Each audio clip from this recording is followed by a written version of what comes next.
is now in session. This is a rare look at a hearing inside the San Antonio State Hospital in Texas. Do you have an opinion on whether the patient has a mental illness? She has schizophrenia. She still has some residual delusions that I don't expect to go away at any point, but she has at least reached a point where I think we can manage her as an outpatient. The problem with her in the years past, though, is very, very, very poor compliance of outpatient care. Judge Oscar Kazin is signing a court order mandating outpatient treatment for someone who has spent a lifetime in and out of psychiatric hospitals. The goal is to stop that revolving door.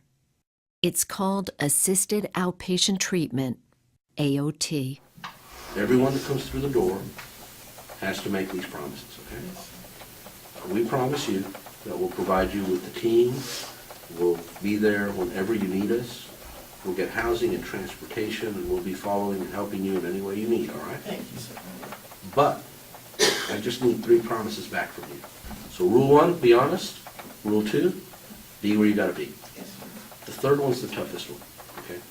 I'm gonna encourage you through this whole thing, take your meds exactly like you're supposed to take your meds when you're supposed to take your meds. We'll get back later. There's a treatment team for each participant: psychiatrist, caseworker, attorney, sheriff's deputy, each accountable for the patient's progress to Judge Kazin. And unlike treatment ordered by mental health courts, people in this program do not have to commit a crime to qualify for help. Today, Leticia Jaramillo meets her assisted outpatient team for the first time. Yeah, I'm Judge Kazin. We've talked a few times, and I'm really glad that things are going good for you right now, okay? And my name is Leticia Jaramillo, and I'm here to get help too. All right, well, we're here to give you welcome aboard. I need help. I mean, I try to do it on my own, but it doesn't prevail, you know. Yeah, well, we're glad you're here. There's a theory on how the active oversight of a judge can help the mentally ill. It's called the black robe effect. When you sit a patient at the end of a table and they know they're going to meet with that judge, that sense of authority, that sense of accountability, it comes through to them. And believe it or not, they actually pay attention. I only have 3 little promises that I need from you, just 3, Okay. to make this work, okay? Okay.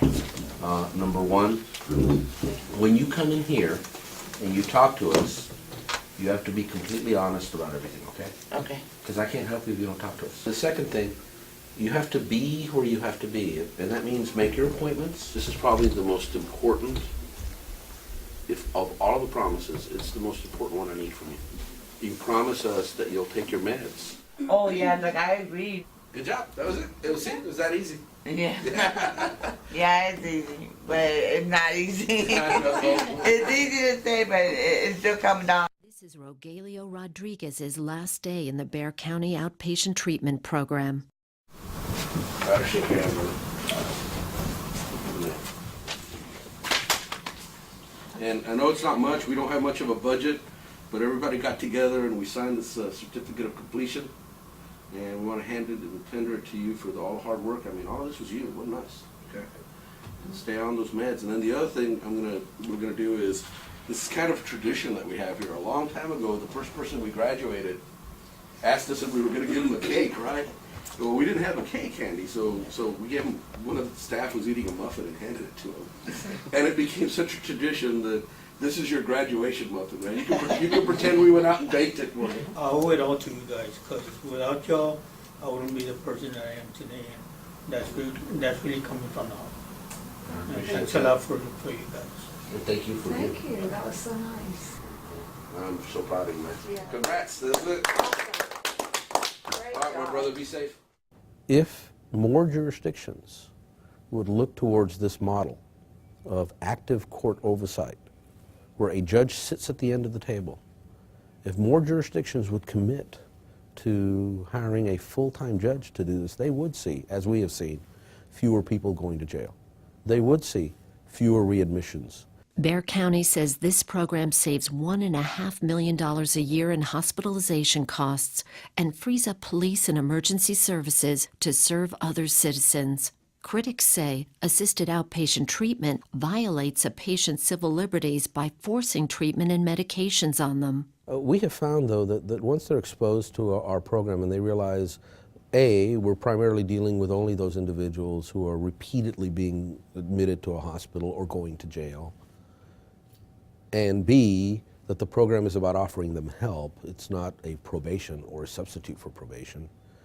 Most of those opponents have slowly but surely come over to our side.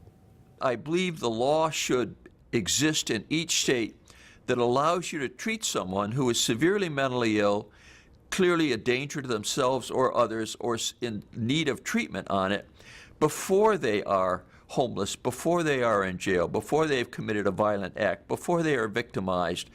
That's the core of what we're trying to do. Does that sound forced to you? Or does it sound like a program where a person with influence uses that influence to affect decisions made by a very ill person? A person who's not capable of making decisions that are best for them and best for society. Eric Smith took to the outpatient treatment team's message. That sense of caring was so reassuring after so much turmoil mentally and just not understanding what was going on in jail at the beginning of staying at the hospital, just really not understanding anything, just hearing something reassuring, some boundaries, some guidelines, do what you need to do. It all seemed pretty basic, but it was very comforting at the time. I remember feeling that way. Finally, I think he had the fear of the fear of God and the fear of being non-compliant. He knew how important compliance was. Compliance was his ticket out. This is everyone working for you, and if you comply with your meds, do what you're supposed to do, this team's going to help you. Obviously, if I didn't want to take my pills, or if I wanted to be rude to the judge, or just find ways to be held in contempt and get sent back to jail, I could have done that. But the program felt too positive, and I would have felt like I would have been betraying everyone trying to help me out and myself if I were to not follow through with these easy things they were asking me to do just to get better. Eric now adheres to his treatment plan. He's writing music again and is back in school making straight A's. Texas law authorizes assisted outpatient treatment in all counties, but Bayer was the first to use that law to create a comprehensive program. Kathy Weaver credits the political will of Judge Spencer.